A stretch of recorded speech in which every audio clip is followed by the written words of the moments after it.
Praise the lord. ఈరోజు మన లేఖన భాగము యోహాను సువార్త 6వ అధ్యాయము 17వ వచనం చదువుకుందాం.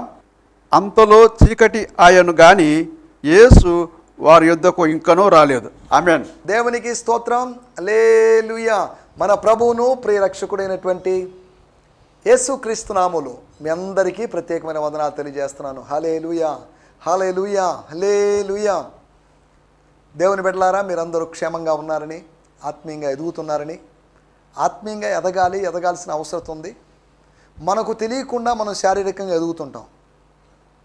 జ్ఞానాన్ని పెంచుకోవడం ద్వారా, పుస్తకాలు చదవడం ద్వారా, లేకపోతే అక్కడిక్కడికి తిరిగి కొన్ని విషయాలు తెలుసుకోవడం ద్వారా మనం మానసికంగా ఎదుగుతాం. మానసికంగా ఎదగాలి, ఆత్మీయంగా ఎదగాలి. ప్రార్థన, వాక్య ధ్యానం ద్వారా మనం ఆత్మీయంగా ఎదగలం. చాలామంది వీటిని నిర్లక్ష్యం చేస్తుంటారు. ఈ ప్రార్థన, వాక్య ధ్యానము అనేది ఏదో ముసలోళ్ళు, రిటైర్డ్ అయిపోయిన వాళ్ళు కాలక్షేపం కోసం చేయాల్సిన పనులు అనుకుంటున్నారు. కానే కాదు. వృద్ధులందరికంటే విశేషమైన జ్ఞానము నాకుంది అని దావీదు భక్తుడు అన్నాడు, లేకపోతే కీర్తనాకారుడు అన్నాడు 119వ కీర్తనలో. విశేషమైన జ్ఞానము వాక్యం ద్వారా వస్తుంది. వాక్యపు జ్ఞానం మనకు కావాలి. కాబట్టి వృద్ధులందరికన్నా, వృద్ధులకు ఉంది జ్ఞానం, వృద్ధుల జ్ఞానం లేదని కాదు. భక్తుడు చెప్పినట్టు మాట, వృద్ధుల కన్నా, అదే పెద్దవారి కన్నా, ఏజ్ కన్నా, సీనియర్ సిటిజన్స్ కన్నా, అనగా వారు శారీరకంగా ఎదిగారు కానీ ఆత్మీయంగా ఎదగలేదని. శారీరకంగా ఎదిగితే సరిపోదు, మానసికంగాను ఆత్మీయంగాను ఎదగాల్సిన అవసరం ఉంది. దేవునికి స్తోత్రం. హల్లెలూయా.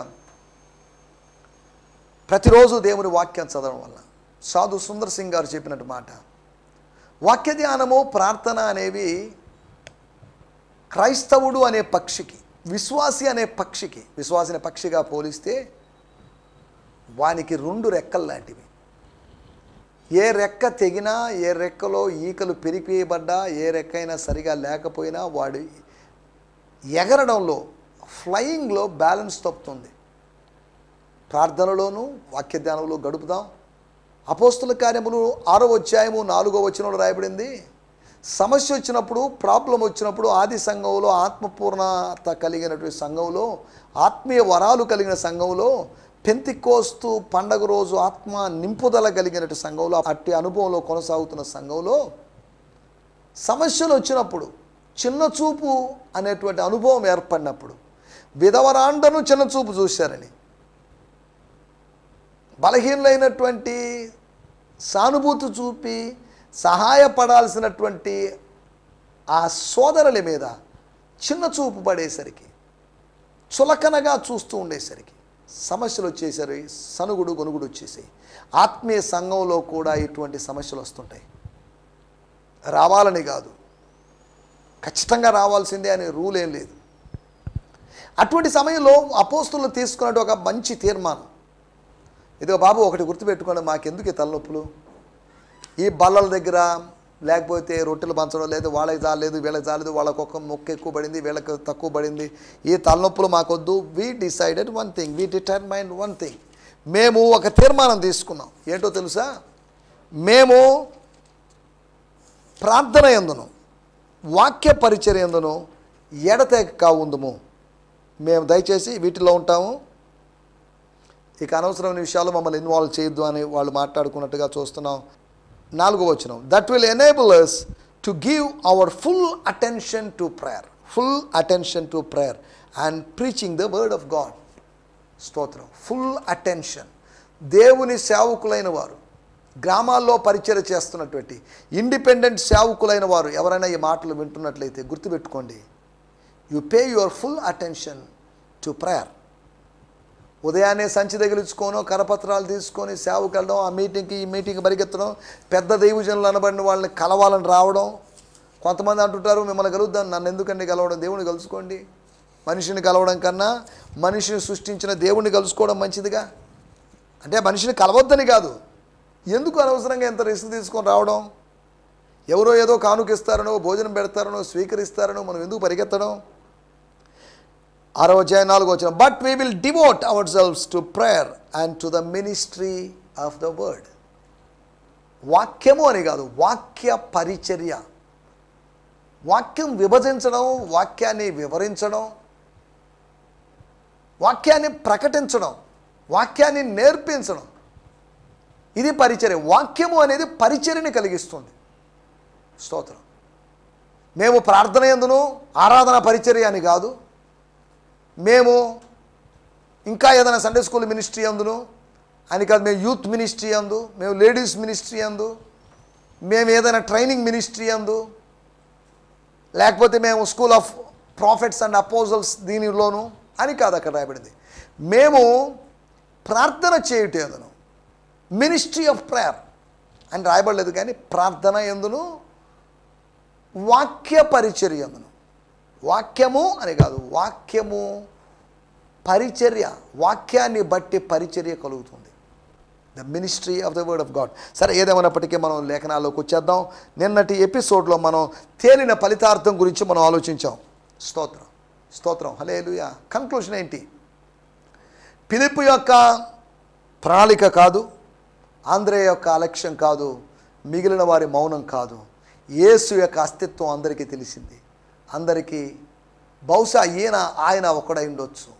మోషే చూడలేదు, మోషే ఆత్మలో చూశాడు, అక్షరార్థంగా చూడలేదు. మోషే చూసినటువంటి వ్యక్తి. స్తోత్రం, హల్లెలూయా. మోషే చూడడం అంటే మోషే కొన్ని విషయాలు చూశాడు. ఒకటి, యేసును చూశాడు మోషే. ఎలా చూశాడు? ఏంటండి, ఏం మాట్లాడుతున్నారు? మోషే యేసును ఎలా నా వంటి ప్రవక్తను అని యేసుని ముందుగా చూశాడు.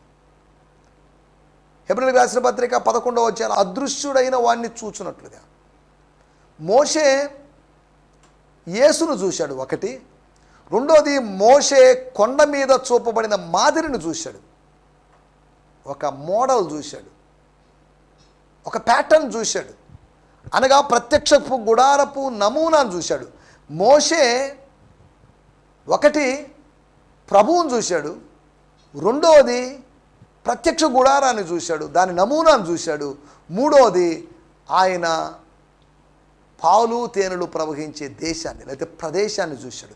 మోషే 3 ప్రాముఖ్యమైన విషయాలు చూశాడు. ప్రభువును చూశాడు, ప్రత్యక్షపు గుడార నమూనాను చూశాడు, అంతేకాకుండా ప్రదేశాన్ని చూశాడు. పాలు తేనెలు ప్రవహించే దేశం, ప్రపంచంలో ఎవరు గుర్తించినటువంటి ఒక దేశాన్ని మోషే చూశాడు. సరే, మనం వాటిలోకి వెళ్ళలేదు. స్తోత్రం, హల్లెలూయా. మనం చదువుతున్న విషయాల్లోకి వచ్చేద్దాం. గత ఎపిసోడ్లో మనం వీటి గురించి ఆలోచించాం, తేలిన ఫలితార్థం అని. ఈ ఎపిసోడ్లో చదువుదాం ఒక మాట. యోహాను సువార్త 6వ అధ్యాయము 15వ వచనం. యోహాను సువార్త 6వ అధ్యాయం 15వ వచనం. రాజుగా చేయుటకు వారు వచ్చి తన్ను బలవంతముగా పట్టుకొని పోతున్నారని యేసు ఎరిగి మరల కొండకు ఒంటరిగా వెళ్ళెను. So Jesus, knowing that they were about to take him and make him their king by force, quickly left and went up the mountain side alone. Quickly left. Alone. ఒంటరిగా వెళ్ళాడు, వేగంగా వెళ్ళాడు, ఒంటరిగా వెళ్ళాడు, వడిగా వెళ్ళాడు. స్తోత్రం, హల్లెలూయా. ఆయన వేగంగా వెళ్ళాడు. అక్కడ ఒక్క నిమిషం కూడా ఉండదలుచుకోలేదు. అక్కడ ఉండడానికి ఆయన మనసు రాలేదు. తనని మహిమపరుస్తున్నటువంటి ప్రజల మధ్యలో కాదు, తనను పంపిన వాడిని మహిమపరచడానికి కానీ అవకాశం లేని స్థలంలో ఆయన ఏమాత్రం ఉండదలుచుకోలేదు. తన తండ్రితో కలుసుకోవడానికి వెళ్ళాడు. నేను చదువుతున్నాను 6వ అధ్యాయము ఫాదర్స్ లైఫ్ న్యూ టెస్టిమెంట్లో వచ్చి, then Jesus perceiving that they were about to come and take him by force to make him king withdrew again into the mountain by himself alone. Brian Simmons గారు ట్రాన్స్లేషన్లో, TPT ట్రాన్స్లేషన్లో quickly left అని రాయబడింది, అనగా త్వరగా వెళ్ళిపోయాడు. ఎక్కడికి వెళ్ళాడు? కొండలోకి వెళ్ళాడు. దేనికి వెళ్ళాడు అనే దాని గురించి మనం గత ఎపిసోడ్లో కూడా మాట్లాడుకున్నాం. ఇప్పుడు వాటిలోకి వెళ్ళలేదు. మన టైటిల్ యేసు నడక, వాక్ ఆఫ్ జీసస్. యేసు యొక్క నడకలు. యేసు యొక్క 4 నడకలు మీకు జ్ఞాపకం చేయాలని ఆశిస్తున్నాను. ఏంటిది నడకలేంటి? యేసు యొక్క వాకింగ్ గురించి మాట్లాడుతున్నారా? నడక అంటున్నప్పుడు నడక జీవన విధానం లేకపోతే ప్రవర్తనను. Walking indicates our living, way of living. మీరు దేవుని పోలి నడుచుకొనుడి, ప్రియులైన దేవుని పిల్లలను పోలి నడుచుకొనుడి, వాగ్దానములు పొంది వారి వలె స్వతంత్రించుకొని వారి వలె నడుచుకోండి. ఇలా వేరు వేరు మాటలు మనకు లేఖనాల్లో కనిపిస్తాయి. నడక, యేసు నడకను గురించి మనం ఆలోచించబోతున్నాం.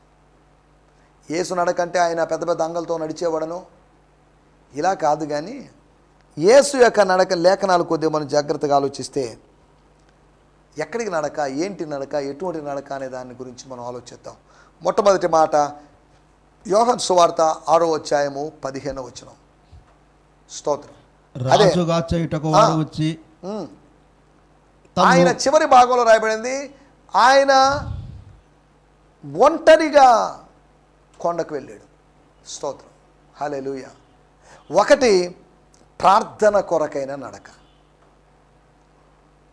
A walk for prayer. Prayer walk అని కాదు, కానీ ప్రేయర్ వాక్ ఉంది. ప్రేయర్ వాక్ అనేదాన్ని దీన్ని బట్టి అర్థం చేసుకోవచ్చు. కానీ రన్ ఫర్ జీసస్ అనేది కూడా ఒకటి వచ్చింది. కొంతమంది దాన్ని నిర్వహిస్తున్నారు, దాంట్లోకి వెళ్ళలేదు. ఇప్పుడు రన్ గురించి కాదు, ద వాక్ ఆఫ్ ప్రేయర్. నిష్క్రమించాడు, నరుల మధ్యలో నుంచి నిష్క్రమించి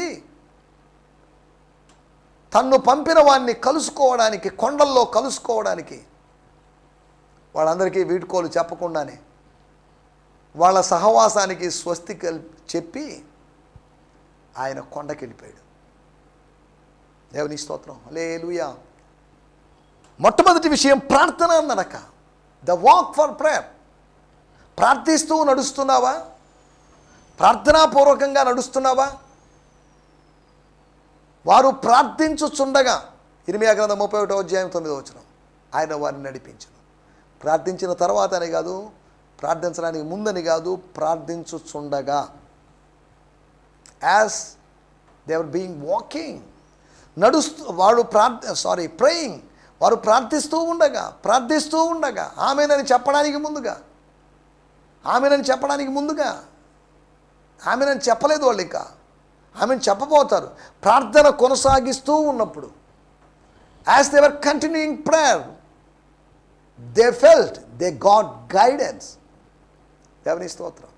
వారిని నడిపించేదను. ప్రార్థన చేసేవానికి ప్రభు యొక్క నడిపింపు దొరుకుతుంది. No prayer, no guidance. స్తోత్రం. No prayer, no walk with God. స్తోత్రం. హల్లెలూయా. ఒకటి యేసు యొక్క నడక, ప్రార్థన కొరకైన నడక. కొండలో నడుచుకుంటూ వెళ్ళాడు. తానున్న చోటే ప్రార్థించవచ్చు, కానీ తానున్న చోటు ఉంటే ప్రజలు వస్తారనే ఉద్దేశంతో ప్రజలకు దూరంగా, ప్రజలలో మనం ఉండాలి. ప్రజల మధ్యలో ఉన్న యేసు ప్రజలకు దూరంగా కూడా ఉన్నాడు. ఎప్పుడు దూరంగా ఉండాలి, ఎప్పుడు దగ్గరగా ఉండాలి మనం తెలుసుకో ఉండాలి. కానీ మనకు తెలియదు ఎప్పుడు ప్రజల్లో ఉంటాం. కొన్నిసార్లు ప్రజలకు దూరంగా ఉండాల్సిన సమయంలో ప్రజలకు దూరంగా ఉండం. స్తోత్రం. హల్లెలూయా. ప్రజలతో మమేకం అవడం మాత్రమే కాదు, ప్రజలకు మైలు దూరంలో కూడా ఉండాలి. రెండు కావాలి. Being in the people or among the people and being away from the people, రెండు మనకు కావాలి. ప్రభువుతో గడపడానికి ప్రజలకు దూరం అయిపోతాం, ప్రభువు మాటలు ప్రజలకు అందించడానికి ప్రజల్లోకి వెళ్ళిపోతాం. స్తోత్రం. హల్లెలూయా. యేసు ఈ రెండింటిని బ్యాలెన్స్ చేసుకున్నాడు. ప్రజలతో మాట్లాడే సమయం ఉంది, ఆయనకి ప్రభువుతో మాట్లాడే సమయం ఉంది.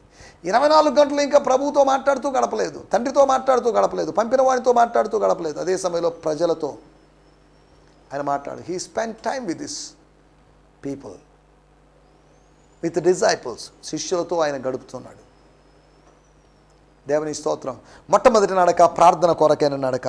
రెండవ నడక నేను మీకు జ్ఞాపకం చేస్తాను.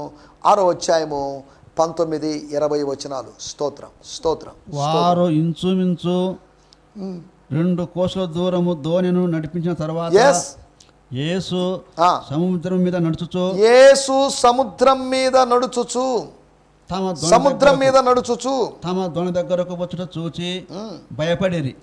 అయితే ఆయన నేనే భయపడని వారితో చెప్పాను. సముద్రం మీద యేసు నడుచుచూ వస్తున్నాడు.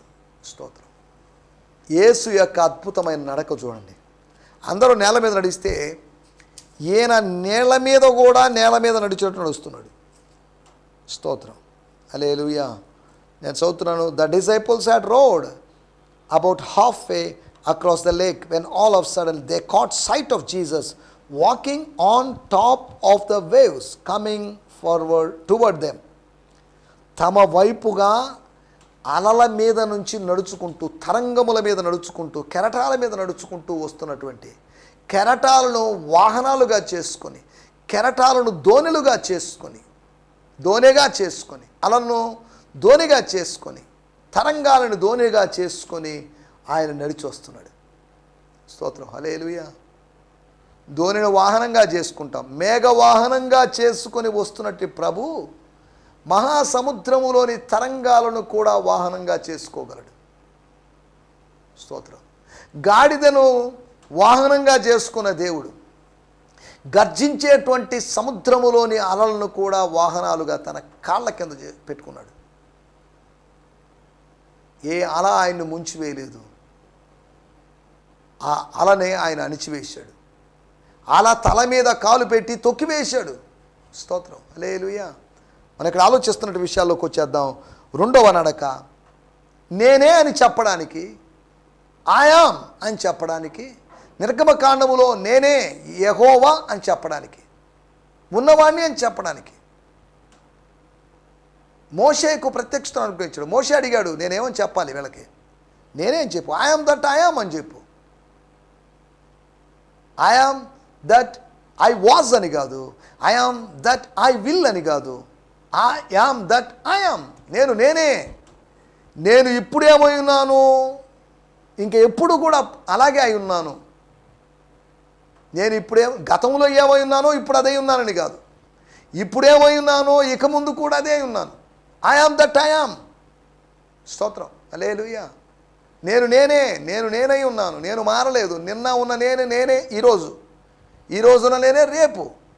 స్తోత్రం. త్రికాలాల్లో ఉన్న నేను. స్తోత్రం. త్రికాలలో ఉన్న యేసు. దేవునికి స్తోత్రం, హల్లెలూయా. మనం ఆలోచిస్తున్న విషయాల్లోకి వచ్చేద్దాం. మనం ఆలోచిస్తున్న విషయాలు ఏంటంటే, ఒకటి ప్రార్థన కొరకైన నడక, రెండవది ప్రత్యక్షత నడక. నేనే అని చెప్పాడు. నేనే అని చెప్పగలిగిన వాడు ఆయన మాత్రమే. నేనే అని చెప్పగలిగిన వాడు ఆయన మాత్రమే. స్తోత్రం. నేనే అంటున్నప్పుడు నిర్గమకాండం 3వ అధ్యాయంలోకి వెళ్ళిపోతే కానీ మనకు అర్థం కాదు. లింక్ ఉంది. I am that I am. స్తోత్రం. అబ్రహాము కన్నా ముందున్నవాడు, అందరికన్నా ముందున్నవాడు. స్తోత్రం. జ్ఞానముగా ఉండి సంత వీధుల్లో ఘోషించిన వాడు ఆయన. స్తోత్రం, హల్లెలూయా.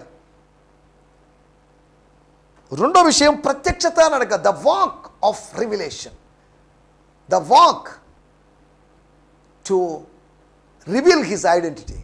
తన ఉనికిని, అస్తిత్వాన్ని ప్రకటించేటువంటి నడక. అది ప్రకటన నడక, ప్రత్యక్షత నడక. యేసు యొక్క నడక ప్రార్థన కొరకైన నడక.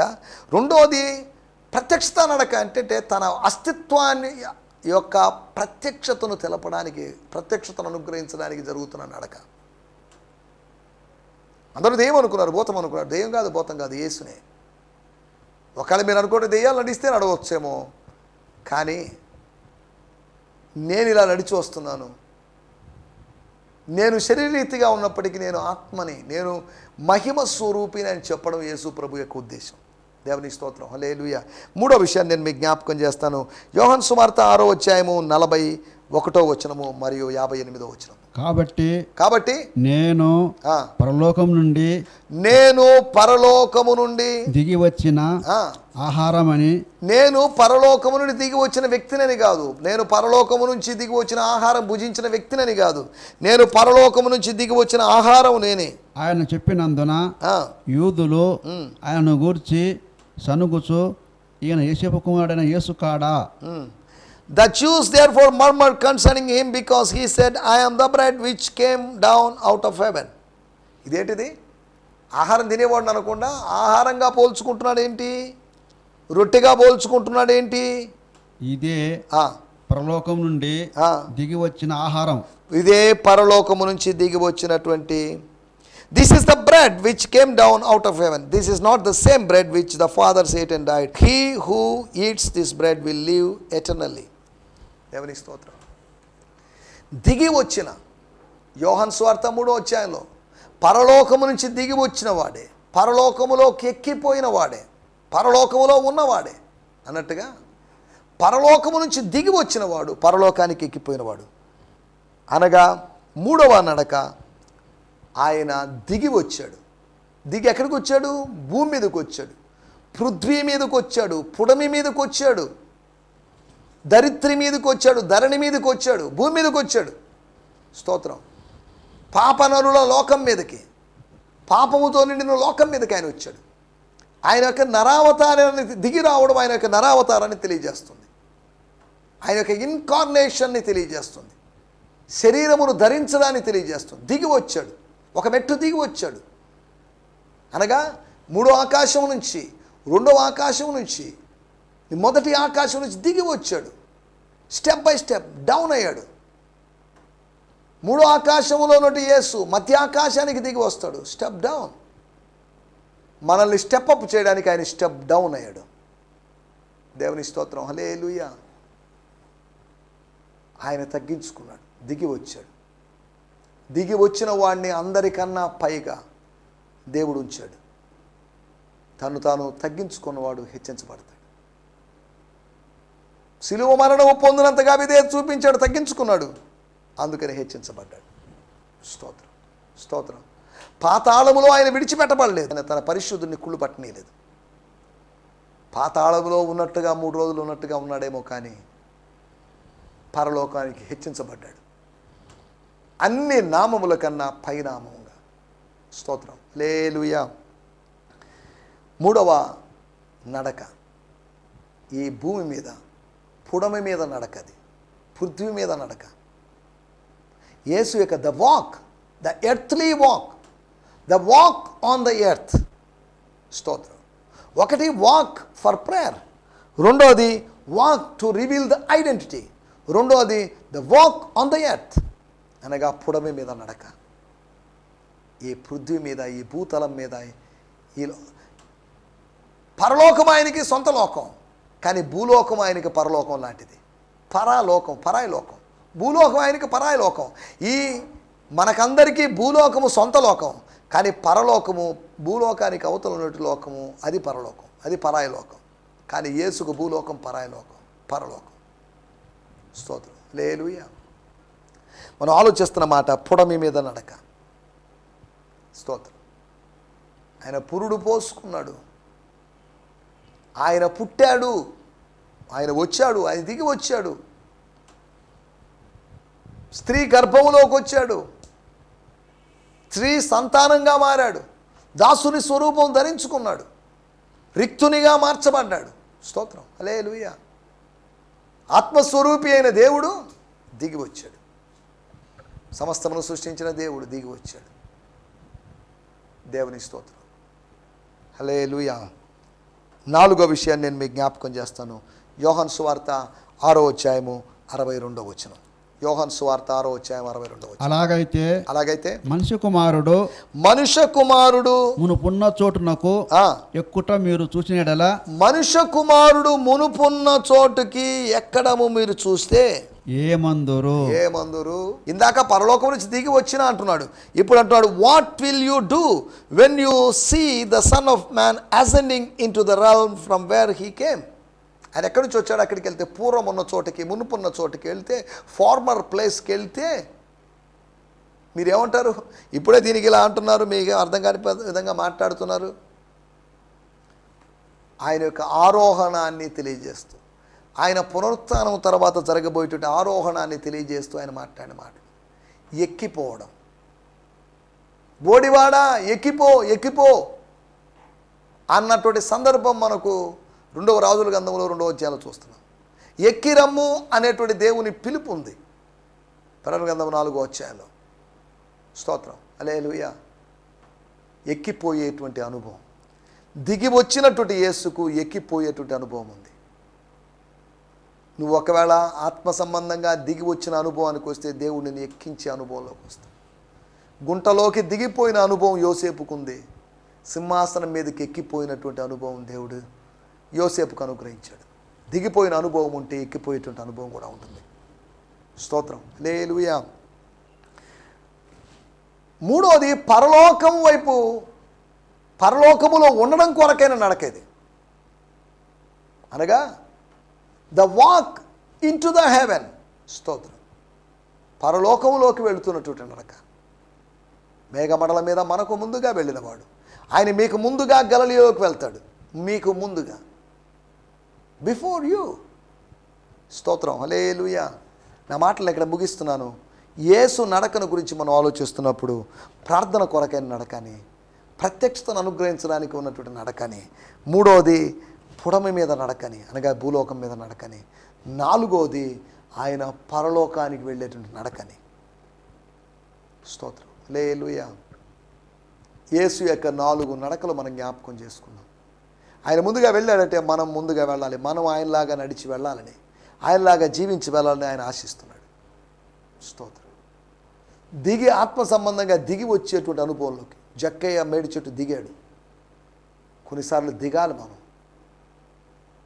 నేను ఇంతే, నేను మారను అని అనుకోకూడదు. ఒక మెట్టు దిగుదాం, తగ్గుదాం. తగ్గేదే లేదు, నో కాంప్రమైజ్ అండి అని అనుకుంటున్నారు.